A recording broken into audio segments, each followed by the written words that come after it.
I love to try to understand the process of doing this. This was a 2.5-year project? In a way, it was a lifelong project. It's a lifelong project, 2.5 years, 3 years in the writing, yeah. And the first 20, 30 pages, you wrote on an airplane? I wrote, yeah, exactly almost verbatim as you see them. When you open my novel and read the first 20 pages, I wrote those flying from Vancouver to Toronto one time on an Air Canada flight. Long flight, I had the decision, do I just zone out, veg out and watch a movie or sleep, or do I, and I was like, no, something's calling me. And it was the beginning of this novel. And I said to myself, what's the most exciting way I could possibly start a novel? I said, a car chase. Oh, but there are no cars in the 1600s. What do I do next? Snowshoe chase. And you know, I throw the three characters together. And this is all sitting there with sitting in a plane. With your bag of peanuts actually waiting. Part of it was I had a person on either side. It was one of those 3 rows, you know, the 3 seat rows, and your worst position, right? You're in the middle. It's like, I'm stuck.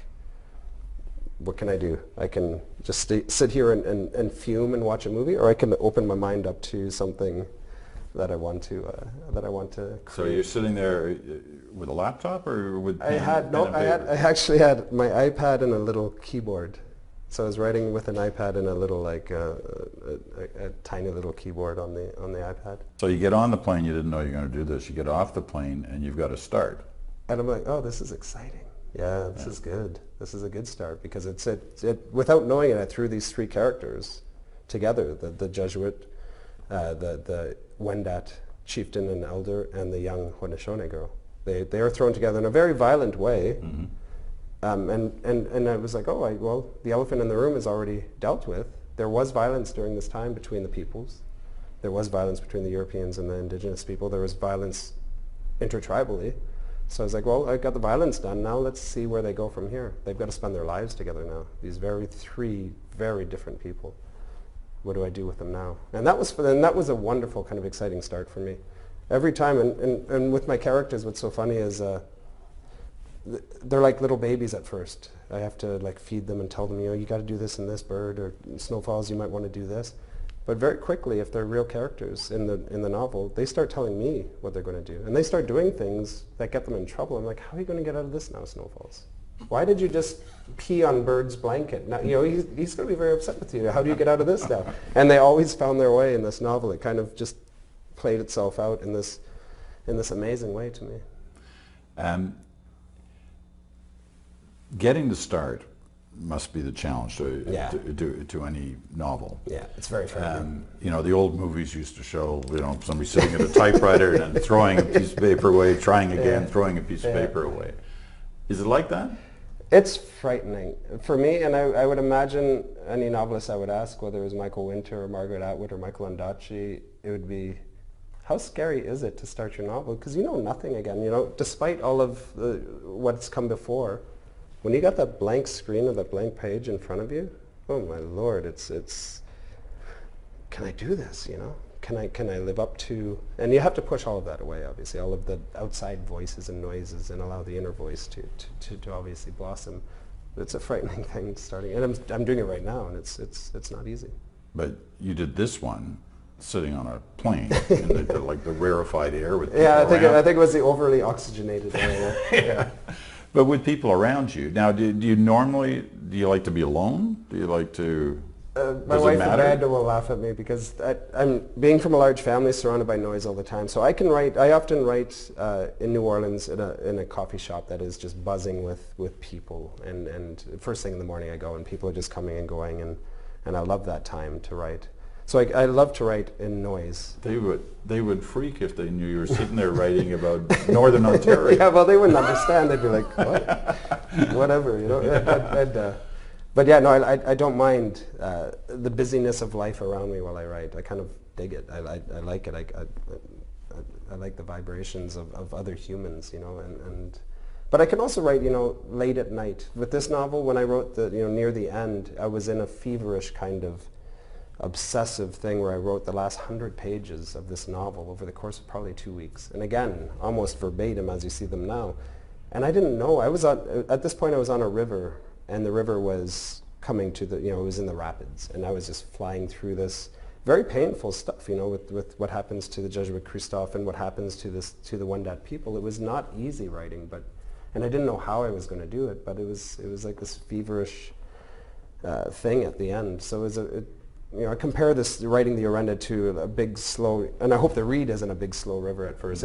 But as I wrote it, it was this meandering river that just picked up pace until I was in the rapids, and I was just shooting through, going, I hope I don't hit a rock, kind of thing. Yeah. What does it feel like when you realize you've hit the last key?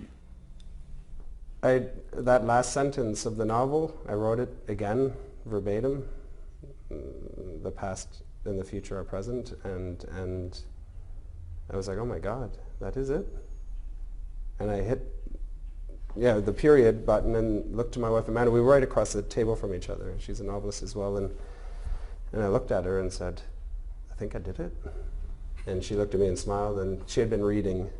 As we go, we read each other's work, and she's like, yeah, I can't wait. I think my gut tells me this is important for you. And yeah, it was thrilling. Long journey, but thrilling, yeah. Is it a relief? Is it a feeling of relief you get at that point, or is it now the real waiting kind of starts? It was certainly relief. I knew in my gut and my heart that I'd done some justice anyways to this period, and there's more to come. And that lasts all of about a couple of days. I'm like, oh no, what do I write next? It was relief knowing this book especially. My first two novels took a very different route when I wrote them. I wrote a draft that took me years and realized it was completely wrong structure for the novel and completely restructured it. This is the first time I've written a novel where really it came out in the way that you see it now. I didn't have to restructure anything. All I did was like move around a few scenes and cut out really bad language and do all the things a writer does in editing. But this was the first time where I wrote a book where it came out in a way that it just had to. And classic 3-act structure, the prologues with each act all came out in the way that you see them now, and it was amazing experience for me. But it's also, the pressure must be. The pressure's on. It's not like this was your first one. It wasn't, and they've all been well reviewed. But this has been like work of your life. The pressure is always on. With 3 Day Road, people said, "Oh, great book. How are you going to top that?" I read through Black Spruce and it wins a Giller, fantastic. And then I read the Orenda. They're like, "Oh, you topped both of them."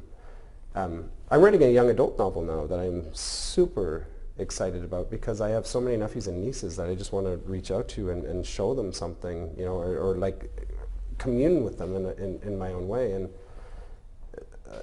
so exciting, to create something. It's very frightening, but at the same time, I keep, it's not the outside noise I hear. It's what do my nephews and nieces, what can I show them that will help them on their journey, and that, what more do you need, than other than to have a chance to do that for your family. When you say a young adult novel, is that like for all young adults? Is it like, what can you tell us? Absolutely. Well, the first novel I ever read was The Outsiders. I was in grade 6. My older sister Juliet brought it back. She was in grade 9, I think, at that point, and I kind of stole it from her because she wasn't reading it. And in a feverish kind of 2 days, I read this book, and I was like, this is amazing. This is what I want to do. I want to tell stories like this.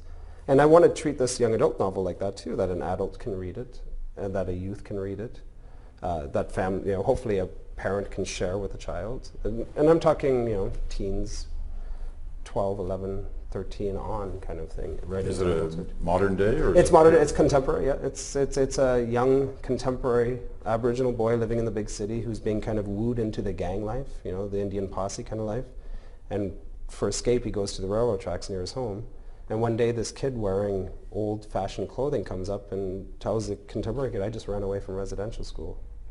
And that's how the novel starts. It's like, wait a second, how is this, what's going on here? And it's called I even know the title, 7 Matches, the 7 Fires. And it's exciting to me, it's great. Did you have to get on a plane to write that book? We're getting on a plane after this interview. Guess what I'm going to be doing? Yeah.